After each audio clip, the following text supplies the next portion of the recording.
Alright. Hello, ladies and gentlemen. Welcome back to the fourth episode of The Rundown. We are currently live streaming this on the brand new YouTube vertical format, blah, blah, blah, blah. Jesus Christ. We'll see how that ends up turning out. But we are here today. This week it was Valentine's Day, Brian, wasn't it? Yes, it was. Was. Yes, and this week has been a bit of a shit show for me for a myriad of different reasons. So I unfortunately do not have a video to introduce today's episode with because I suck, and That's fair. I've kind of been out of the loop, unfortunately, for the time being. So outside of some of the handful of political stuff, which we aren't going to be talking about, I'm kind of out of the loop on pop culture things. Oh, but also just this is mildly the international news. Um Alex Navalny died in a Siberian prison. Do I know who that is? He was the opposition party leader in Russia. I'm not surprised there. Not You in know the what? slightest. You know what, Evan? How about What? you? How about you show everybody the Instagram video I sent you last night? I feel Last like that's night? a good. Yep, I feel like that's a good video to open up with, especially if you personally didn't see it yet. Fair enough.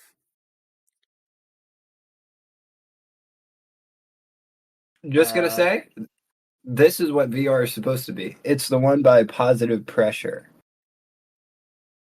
hmm. EOS, or Here, let's Positive Pressure OS. yep, let me play it so people folks can hear. Again.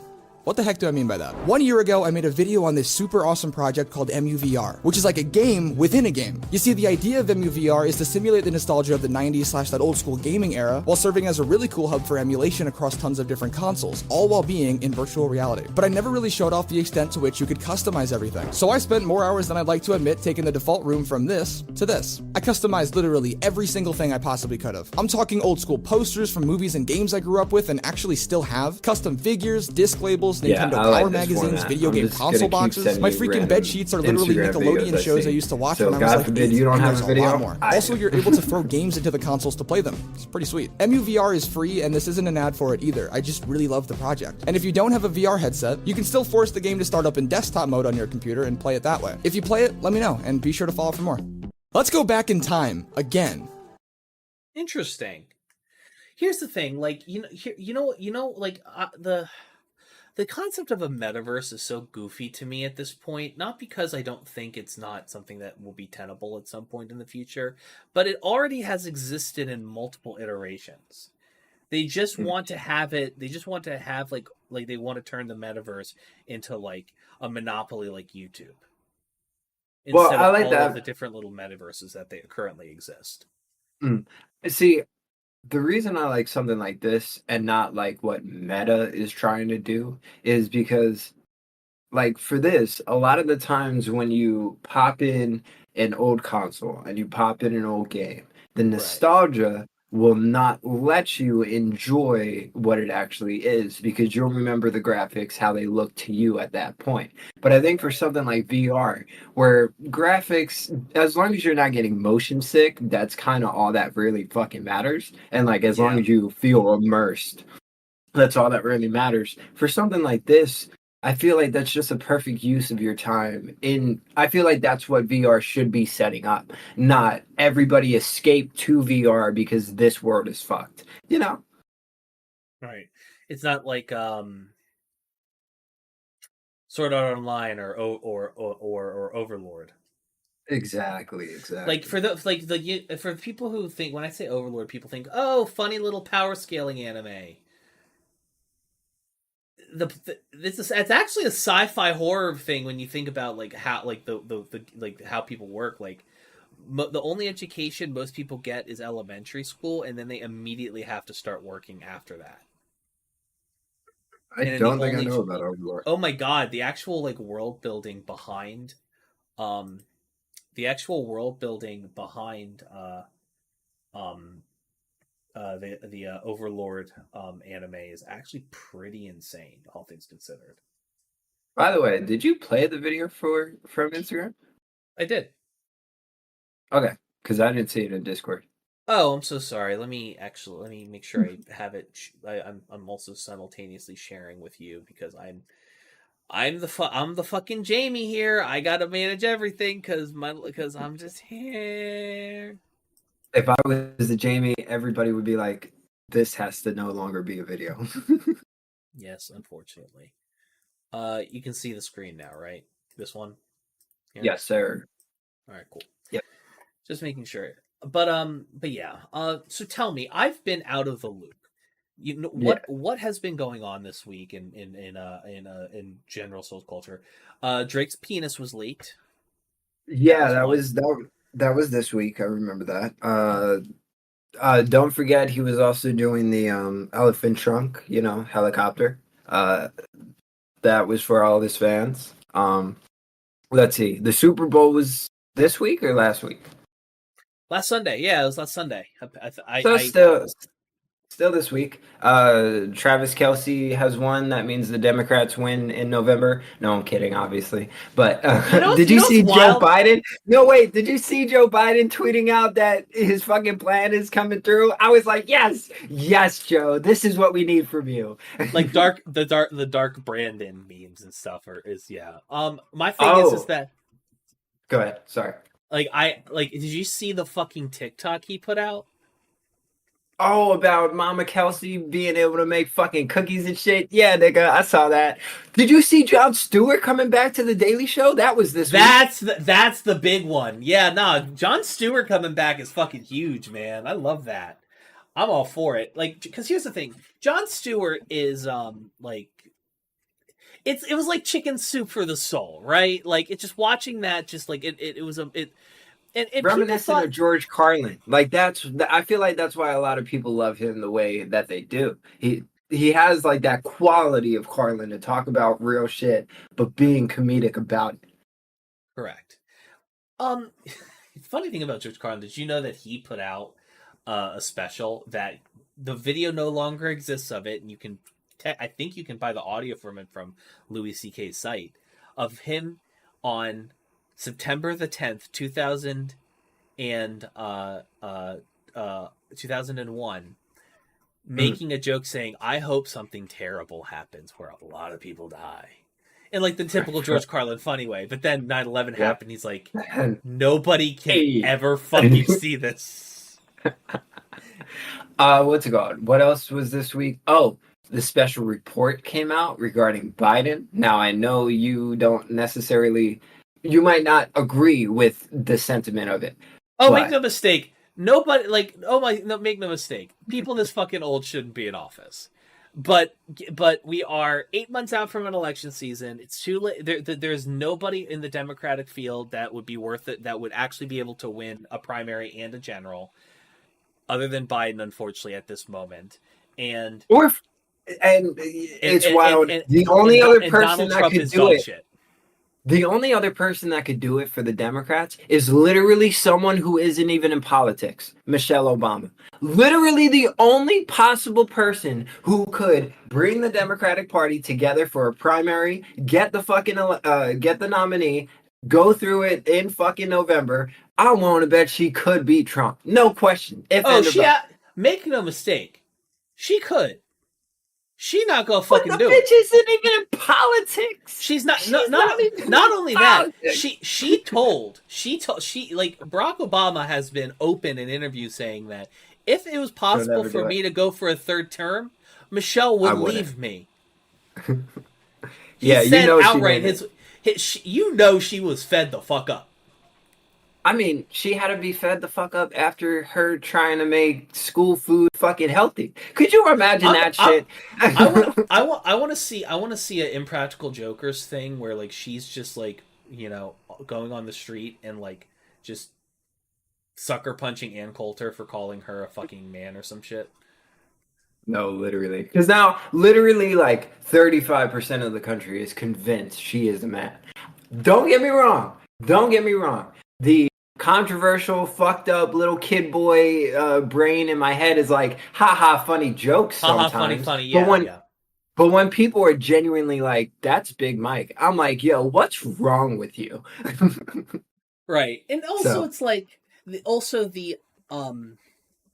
array, like it's also like a giant white supremacist thing too, the notion of, depicting black women as like mannish, brutish, and yep, dangerous, yep. the whole thing, But regardless, moving on, I did a poll earlier in the last stream where we were talking about I mentioned the word white supremacy in a negative light and everybody fucking scrolled off. Oh man, but regardless. I mean, did they come to this podcast thinking that we were both going to be like, yay, white people? I feel like you're Like, what the sometimes fuck? more I honestly, I feel like you're more yay white people than me sometimes, bro. Yeah, but not on some Samuel L. Jackson in the fucking the Django movie. I'm like, I've never seen that movie. he is I've seen the clips. definition of an Uncle Tom. Uncle Tom all the way. Yeah, but oh, I'm man. saying in that movie, not Sammy Jackson overall. It is funny when he tries to get white people in interviews to say the N-word though. That shit is funny. Yeah, no, because it's like it's the only time he asks people to say that shit are the white people that have an issue with the fact that they can't. Yep. Or But like it's the white people that I feel like it's the white people he knows behind closed doors say it, are but racist. he's in front of the fucking camera and he's like, "Go ahead, say it. I dare you." I'm trying to think what else was this week. Oh, Usher and no, Aaliyah's- I got one. Blue Sky went open to the public. Blue Sky. What's that again? Jack Dorsey's second attempt at making Twitter not be shit. Ah, okay. Good for him. And it's been very good. A lot of people upset about the amount of yeah. This was the one that was invite only, and now it's open to the public, right? Yeah. Yes, I got you. I dig it. I love it. I've been on it since because I got it because your boy got an invite. But I've been digging it and it's been great because the cool thing about it is that there's no algorithm. Okay. The algorithm That's is cool. based off of engagement only. That is the only That's algorithm. dope. The other thing that you can do is that it's techie for people like me. You can build your own feeds. That's awesome too. You can base it based around topics and intelligent design stuff like that. It's really, really cool. And also, for like you, porn's also legal on it, so go for it. I mean, I gotta be honest. If you're going to Twitter for porn or Blue Sky, like, there's so many more. Here's my thing about porn. I don't think I'll ever pay for it in my life. I no longer watch it myself for personal reasons, but I would say that like probably the most ethical way to like consume pornography is probably just paying for OnlyFans. I mean, even then, here's my thing about it. If we're talking about it from an ethical standpoint, that's the way to do it because like then you're getting it. It's if it's directly to one single person or a couple, then you're getting like it's not exploitative I mean, the fact that people feel like they have to do it for financial compensation at all is exploitative itself. But well, I was gonna say the way the industry is run, most of these actresses get fucked over as it is by the time they're 24 or 25, like they're fucking Leonardo DiCaprio's girlfriend. So at the end of the day, is it really the most ethical? Because the industry itself is fucked. I mean, like there's a couple outside of OnlyFans, like outside of yeah. managed pages like that, like it's kind of fucked. the only two types of run. Sorry, I'm just run down number 4. The only other thing I will say is the only last thing I'll say on this particular topic is the only if you're going to consume pornography whatsoever for any reason, the only way to consume it, hey Grim Psycho, at all in a way that like is, you know, at least minorly ethical, is through what's the fuck is it called? Either OnlyFans or shit that people post on social media for, like, of their own volition. Like That's it. self promo, yeah. Yeah, that's it. Like some people are nymphomaniacs and they want to see people doing that shit. That's fine. Other people make it their, like, otherwise do, like, you know, the notion of free porn is kind of exploitative on its own. You know what I mean? Yeah. You know, we can talk about that. I have a video coming out on Monday. Real quick, before we talk about that, I just want to get your point of view on something. So, did you hear about the Aaliyah thing that happened? Alicia Keys, not Aaliyah. Alicia Keys, how she was performing, fucked up a note live, but every recording of it posted has that fuck up fixed. Yeah. Okay. And I didn't hear about that, but I'm like, no. From my perspective, I just don't like the fact that now, in this day and age of really being able to not differentiate between the truth and, you know, fixing of the truth, I don't like the implications of where it's going to go if this shit keeps going. Obviously, it starts with something small, some bullshit. Oh, she fucked up a note. Okay. What if we're getting to the point where, like, a Trump speech is censored and dubbed over and fixed? I mean, well, here's the thing. The big worry is around artificial intelligence and that getting better enough to be able to do that. That at present is the primary worry. For, you know, that is, like, that aside, it's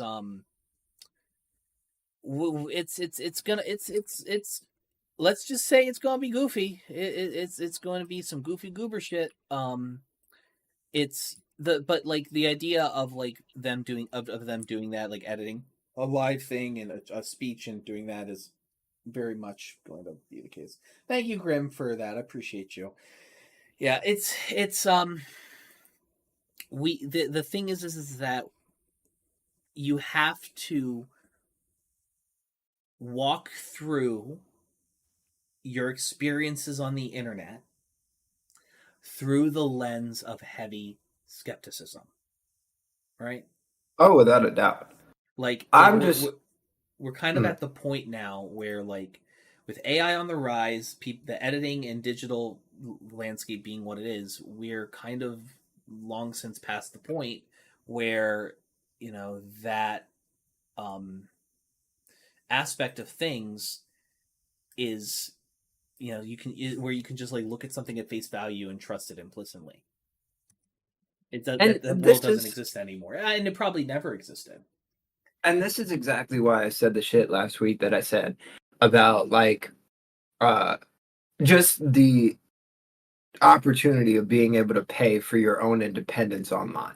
And I think, especially as this shit continues to go towards a trend that gets more and more dangerous, that gets more and more muddled, that gets more and more secretive and hard to tell the truth from the secret, I just don't like where the implications for a lot of our technological advances are taking us to. Because I felt like in the 2000s, now obviously I had a more naive look at the world and shit like that from 0 to 10. I felt like everything that was coming out, for the most part, actually helped us somewhat. Like, the argument for social media is you can talk to anybody in the world. Doesn't mean you want to hear everybody in the world, but doesn't mean you want everybody in the world to be able to talk to you. True, but I'm just saying, like, now we are dealing with the marketing being one step away from something you would see in 1984. One step away from something you would see in a future realistic post-apocalyptic world where the government takes over everything or big business takes over everything. I think the groundwork. Here's the thing. I think I think that there is a certain generation of people who find comfort in authoritarian power structures that make them feel like that don't affect them. And it's I think that the dangers of these type tools is already there. I think we have two generations, the millennials and the Gen Zers, who grew up with internet. So um we have seen the evolution of this, so we are, I think, better equipped in certain regards to not not having those be potential issues later in life. The only thing that I will say that I think might be a issue is that Gen Alpha, I've heard stories of people of like Gen Alpha like they are used to touchscreens. That is how they interact with the internet, and they don't even use controllers really for like game consoles and stuff. So try to give them a PC game. well, but the thing is that like that's what they are used to. That's what they have. That's what they engage with, and you know, that generation probably is going to have a little more difficulty with tech literacy, especially since we've stopped having tech literacy in schools and computer classes and stuff like that in a lot of schools. But that's neither here nor there. That's just a consequence that can be rectified once the dinosaurs are pushed out of office. But I think the risks of those events they suck, but we're dealing. I hope you're right. Yeah, I hope I'm right too. Because you heard about the Taylor Swift shit, right? The fake sex tapes that have been going on Twitter. I didn't even want to engage with that. What I found a little bit more compelling was the fact that she is trying to sue a 16-year-old kid for publishing her flight, or like public like for like having bots that an Instagram bot that tracks her flight data and stuff, which is publicly available thing.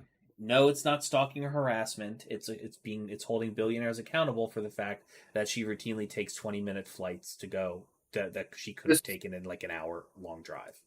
I'm sorry, Evan, but personally, I feel like I'm saying from my own perspective, this is like what she did to that girl, bullshit. But the story is bullshit because it happens once a year. Last year it was fucking Elon Musk. Like the same shit happens every year. It was the same person.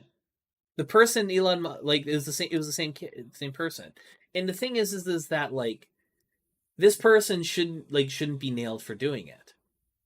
It's public accessed information. If it wasn't publicly accessed and the nigga was doing investigative journalism / stalker activity, then I'd be like, different. Okay, y'all got a fucking point.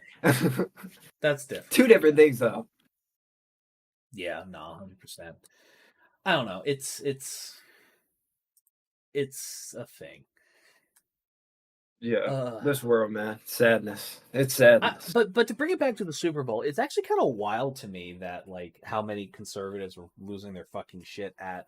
Oh no, the Kansas City Chiefs won the Super Bowl. The liberals won. I'm like, if it wasn't for fucking Taylor Swift, you guys would literally have been pissing and shitting that liberal anarchic hellhole ran by Nancy Pelosi, San Francisco, won the Super Bowl.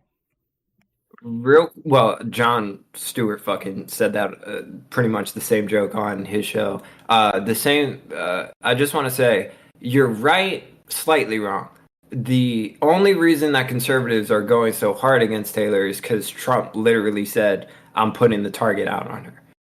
They've been doing it beforehand. So it started with like the Daily Wire, the Blaze, and a lot of conservative media. And they started targeting her. You want to know why? Because she encouraged her primarily female, young fan base to register to vote. Bear with me. What I'm saying to you is, prior to Trump saying the shit, like people like Michael Knowles, Knowles, I don't know the other fucking guy. I'm pretty sure somebody from Daily Wire said it as well.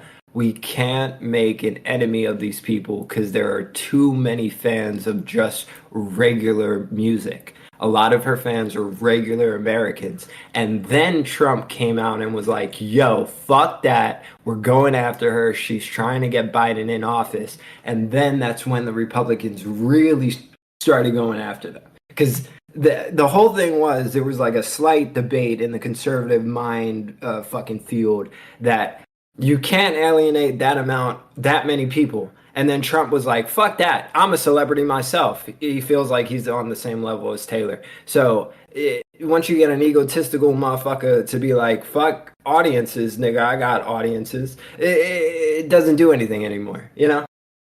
Yeah, no. Then you're just shooting yourself in the foot. Did you see the Kanye West commercial?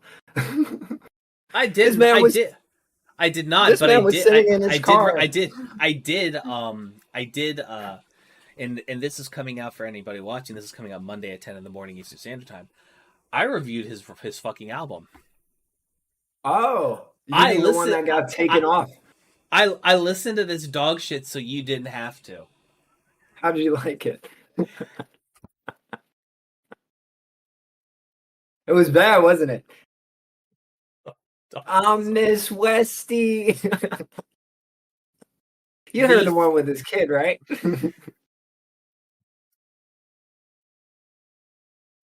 Now, don't get me wrong. If I had a kid and I was a rapper, I'd probably do the same shit. But I'm not going to release the shit. I'm not going to be like, guys, check out my kid's new song. I don't understand the phenomenon. I don't understand the phenomenon. I don't know what her age, but I know she's not. I know she's still like. I know she's not like fucking 13 or 14 yet. Like she's a child. She's a child. And fuck Kanye for getting on goddamn Kim's case talking about, oh, kids shouldn't be on social media. They shouldn't be in front of all these people. And then you release a song with the bitch? I mean, come on. Come on. What's wrong? What's wrong with y'all? I feel sorry for his new wife because I feel like he's just like trying to turn her into his ex-wife. Literally. Did you see the video of him walking down Hollywood Boulevard or Sunset Boulevard and the female reporter was like, does your wife have free will? Dog, he grabbed this reporter's phone and was like, I am a living hero. I am a superhero. And y'all are trying to kill the superheroes. Like, I'm like, what? What, Kanye? Let that bitch wear something more than just a scarf. Yo. Oh, I'll prove the fucking point. This is the fucking album cover. This is the fucking album cover. Why is she wearing her shoelaces? That's not a model. That's not a model. That's his fucking wife.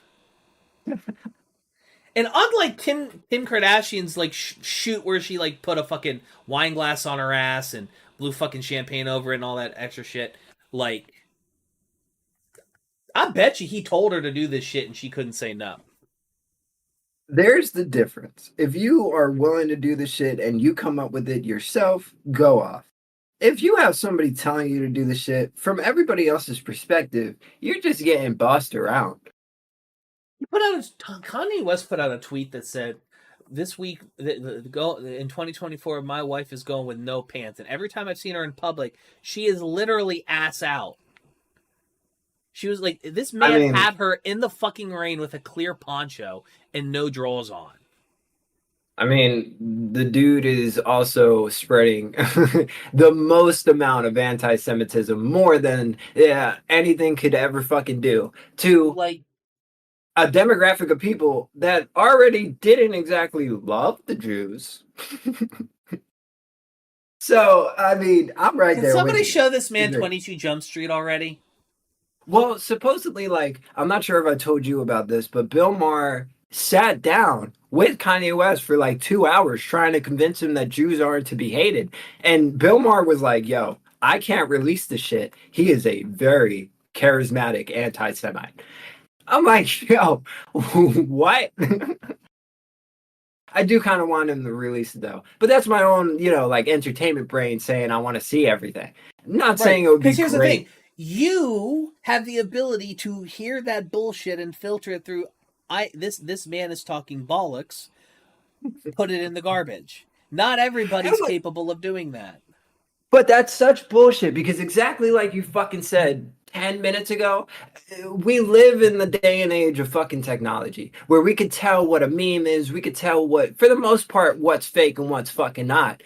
Why do these people immediately, regardless of the mouthpiece, immediately just drink the fucking Kool-Aid when 90% of the time they're critically thinking about everything else? That's just something I don't understand. I don't think most people human critically. nature. I don't think most people critically think about anything.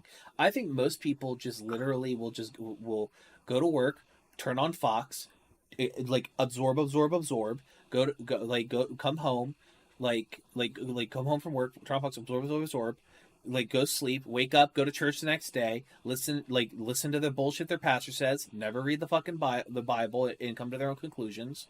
And then they walk through life thinking they are right and all of their opinions are right, and everything's been fed to them because they don't know any fucking better. I don't know. I think I mean critically thinking when the oppositional side is trying to make a point. Like immediately they will come up with, let's say 5 times out of 10 a solid counterpoint. Definitely the other 5 times out of 10 you're getting some fucking, conspiracy theory bullshit nonsense. But that's what I'm saying. Like, I just don't understand why people can't apply that same degree of logic and counter thought to people that initially they liked, but now that person that they initially liked is not who is being presented to the public. Like, don't get me wrong. I still love the old Kanye fucking songs, but I'm not going to turn around and be like, everything that Kanye is doing today is okay. Because he's not even making good music. Yeah, like, what was the last? Like, if this album was fire, fuck all the anti-Semitism, all that shit. I'll fucking, promote Kanye to my dying breath. But the shit has been going down in quality for years. I would say the last album of his that was actually good was Ye. And Ye is my least favorite album of his. I haven't even touched on any of the new stuff, so least favorite album that I've heard of his. But Ye, Life of Pablo, those two were pretty good for a Kanye fucking studio album. But his fucking gospel album sucked. His fucking this album sucked. The other shit that he released, I think last year or 2 years ago, sucked. I don't know what the fuck is going on now, but the nigga is no longer a musical genius like he always claims. That's kind of why people were letting him get away with the shit as much as they were, because they were like, yo, he makes good music. But now the motherfucker don't even be making that good of music. Yeah. So I just unpaused it, and we were just talking as a pregame about Killer Mike winning and how he deserved it. You know what the whole Travis Scott got snubbed by Killer Mike. Killer Mike, who the fuck is he? Why does he deserve this shit? Like, conversation reminds me of all of the salty bitches mad that Baldur's Gate 3 won Game of the Year over Spider-Man. No, literally. Just say you have no taste. Just say you like Miles Morales. No. Let's call it what it was. Baldur's Gate 3 deserved Game of the Year because it increased gaming standards as a whole. That's why fucking D&D now is coming out and saying they want to make video games because Baldur's Gate 3 was as fucking successful as it was. Pause. Miles Morales, 2018 Spider-Man, both amazing games. 2018 and Miles Morales raised standards. Miles Morales made tricks in the air way more fluid animations, the whole 9 yards. Everything just felt better, right?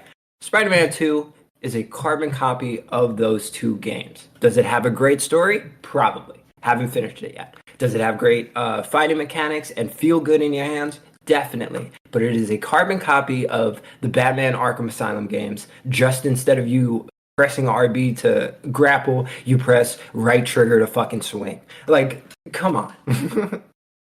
Yeah, come on. Like, also, you had two of the same. Just last point. You had two of the same games in the same universe come out in less than 5-6 years of each other. When was the last Baldur's Gate? And what was it? It was a top down, not point and click, but RPG. It was a CRPG. It was a Like the CRPG. old Fallout games. Now, exactly like the old Fallout games. Take Fallout Tactics or Fallout 1 or Fallout 2 and then put in Fallout 3. That's exactly what happened with Baldur's Gate 3. But not only that, imagine if Fallout 3, all the way back then, whenever it released, increased standards that every game possibly could have used and made it better. Well, here's the thing. Baldur's Gate 3 isn't amazing just because it's D&D and a CRPG. Baldur's Gate 3 is amazing because you had fucking Larian Studios behind it. So just to understand the pedigree behind Larian Studios, they're the ones that made the Divinity Original Sin games. Those are basically same tier level of writing, bit of a lower tier in regard. I don't think they had access to motion capture as for the character models, but same deal with the games. Deep breadth of characters, tons of expansions, shit ton of stuff. They've been working on Baldur's Gate 3 for a little over half a decade. For over half a decade, and it shows. And like they're still releasing patches. They brought mocap people back into the studio. Yeah, what was the new patch that came out recently? All right, so actually, let me pull it out here. Baldur's Gate. Actually, fuck that. Okay, 3. Just go to Steam, can't you? Yeah, no, I wanted to do it on Firefox because here we are. Patch 6 is now live. 2 days after Valentine's Day, Cupid has shot his arrows, chocolates have gone on sale, and the flowers have started to wilt. Perfect time to release a patch. Patch 6 for Baldur's Gate 3 launches today. It's packed full of quality of life improvements, fixes, and a little bit of romance. On with the show. Kissing. They added changes to kissing animations. Okay. Do you guys see the dedication?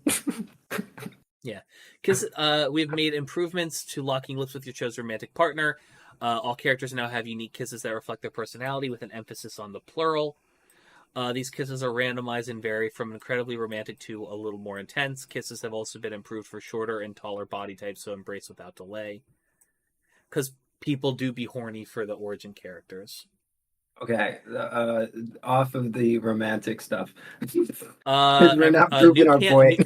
They added new camp animation idols for people, so like now Halston's actually carving because they also had fixes and improvements. It's not all about ambience and canoodling though. We fixed the deluge of player reported issues. But like this is what I'm talking about. Compare that to the NPCs in fucking Spider-Man 2, where 90% of them are walking around on city streets that you're not even walking on because you're swinging high above the sky. They're just aesthetics. It's not even a comparison. Don't get me wrong, there are some really small sub-stories that are super hard-hitting, and especially since they've had 2 other games to build them up, there's definitely payoffs. But the amount of freedom that you have in a game like Baldur's Gate 3, that you could decide to do things that in most games would break the fucking whole structure itself. You can glitch the shit inside of fucking things, and they allow you to. They promote it pretty much. They actually bit the bullet. People have been trying to get Minthara on good playthroughs where you don't do a specific bad thing to get her as a companion character, and they're just like, fuck it, motherfuckers are turning this bitch into a sheep and yeeting her halfway across the map just to make sure that she's available later. You know what? You knock the bitch out at the keep, she'll still, and as long as she doesn't die, she'll be around later. Have fun. They didn't fix any of the other problems with it, but they've said, you know what? If you guys want her that bad, have her. Well, I think some games do have to kind of incentivize other play styles. Because don't get me wrong, playing a good charisma character is definitely fun. But playing an evil one is a full different experience that everybody should definitely do. And also, does the game make you feel good about being evil, or does it like is the evil experience rewarding in a way that overcomes your morals? Because like, for example, do you know the percentage of people who have completed Fallout New Vegas by siding with the Legion? Isn't it like 10-12%? 9%. I know it was going to be low. 9. I mean, think about how many Legion times is a real hard video game faction to fucking be sympathetic to. It's really hard when you have 50 motherfuckers all on stakes, still alive. versus Baldur's Gate 3, where being evil means, oh, you kill all of these people, but you get to smash Drow Pussy, and she's the only character in the game that actually gives head, so... And also, like in Fallout, personally with Fallout, the reason why I didn't choose to be like evil characters 9 times out of 10 is because you alienate most shops. If you go into if you go into a place, depends on the maybe Fallout not. game. Maybe Fallout not New for Vegas, like sure, 4. because you have to remember that they do a much more heavy use of like factions and communities, and like you can, if you are a bad guy all the time, like if you're a bad guy, if you're a fuckhead in Novak, that doesn't necessarily affect your standing on the strip. Not only does it not necessarily affect your standing on the strip, like, you could kill all of the people in the White Glove Society and still be okay at the tops. Like being evil in a Fallout game is very much like this. You can be self-interested or you can be evil, but even then, like there are things, especially in a game like New Vegas, for you to still be able to have access to shops and commerce and stuff like that. Yes, there's lesser because you don't have access to everything. I was gonna say, I thought if you sided with the Legion, like most of the small settlements that have like shops to buy shit, just to go around and buy, bullets if you need it or what the fuck ever. Like most of those are your annexed. You can't. I don't Maybe know. I'm wrong. Couldn't tell you. I never sided with the Legion because I have morals. I mean, you're telling me. But fuck. And let me just say once again, fuck those caravans of the Legion. Oh my god. Early mission, early game, that shit fucks you up. It's crazy. I've actually been thinking so I don't know if you know this, but I'm doing a subathon on the March the 1st. I saw it, yeah. Yeah, I'm hoping I'm trying to sort of like figure out like how I want to structure that. Like I'm gonna probably set the default stream for it to be 6 hours. Okay. And then if it goes longer, I want to try and like get like interviews and stuff with people at like the 12-hour mark, and I'm probably gonna pass the fuck out in my chair and shit. Okay. Yeah, I might come in, play or some shit. Oh man. Yeah, I'm sorry for the lack of prep in today's rundown, my friend. All good. Last thing I want to talk to you about before we take the recording off. What do you think of, and maybe you have no experience, but I want to know your opinion. What do you think of this Helldivers game coming out, or that already came out? I've seen what the gameplay loop is like through just like a couple summaries. Can't really say I have a lot of interest in it, but I do know that it's all of the Destiny fanboys are currently having a much more enjoyable time, all things considered. That's weird, Destiny. I wouldn't think that. I would have thought like Payday people would have been really into it. Yeah, Maybe. real quick, can we talk about the atrocious release of Payday 3? I don't know much about it. I know that it was live servicey, lots of DRM, kind of a shit game, optimized wise. The main issue that everybody was like, what the fuck about? Since Payday 1, private games, offline games have been a thing, offline matches. There was no way to go solo. even if you were solo, you had to be online. And for a lot of people, that fucks chances up, especially on PC. Rubber banding, rubber banding, rubber banding, band. And just as I don't know if you love Payday 2 as much as I do, but like I fucking love Payday 2. Never That played it. God, Evan. I'm sorry you never had that experience. I genuinely am. Payday 2 is a great four-player. It's almost like Left 4 Dead without the zombies. Like it feels exactly like that. And just the gameplay loop for Payday 2 was amazing. And everything about Payday 3, minus all that extra bullshit, looked great in the actual game itself. I'm so tired of studios fucking things up. I am so tired of it. I don't know, man. But It can't feel good though. The amount of it can't feel good seeing like I kind of Borderlands 3 was kind of that for me. Like it's, don't get me wrong, it's a great game. It plays fantastically. I actually don't mind the story compared to other people. It just it didn't have a certain quality that Borderlands 2 definitely had. Here's the thing. What it was a better game mechanically in every way compared to Borderlands 2. Story-wise, Borderlands 2 is obviously like has the best main story period.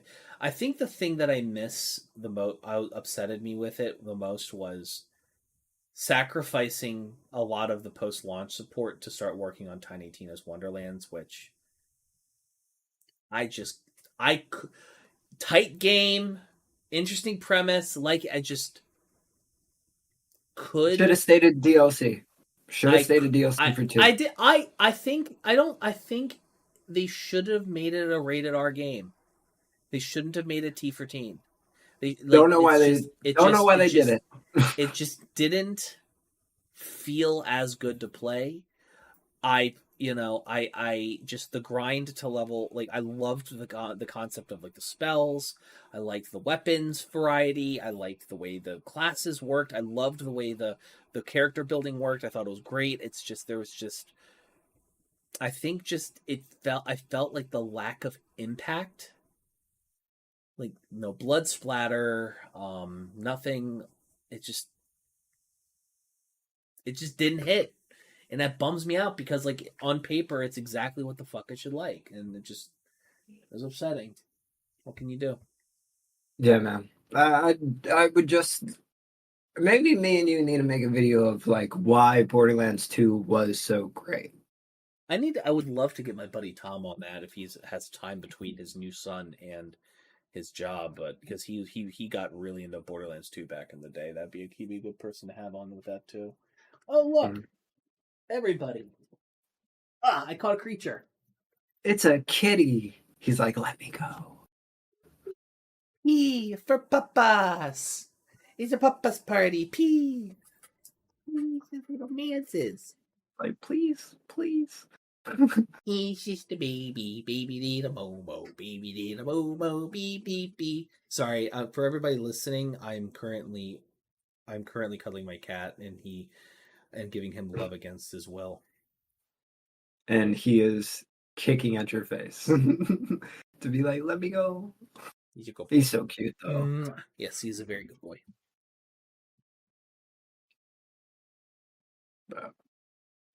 But all right. Shame.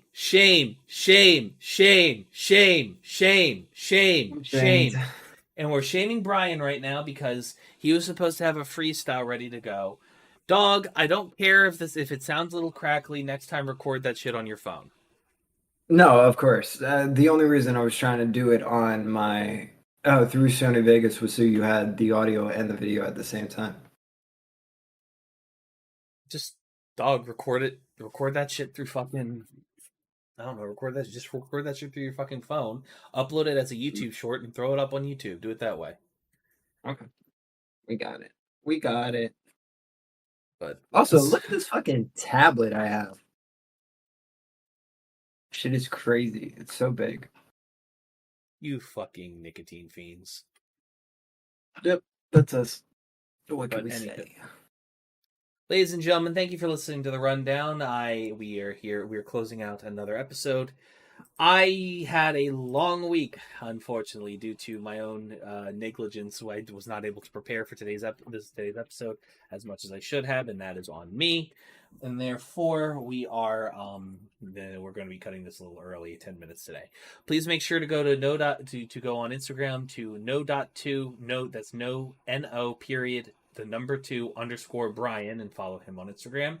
And I've got to make a fucking phone bill on Tuesday Fun. because I have no money. So go to HIMedia./donate. That is the wrong one. And help a brother out. As little as $5 a month is genuinely meaningful. But thank you, ladies and gentlemen, so much for watching. I appreciate you. I appreciate your time. I appreciate your listenership. Thank you, Brian. Do you have anything to say before we bounce? Just want to say thank you, everybody, for watching. Hope you guys enjoyed, and follow me where I'm at. Hell yeah.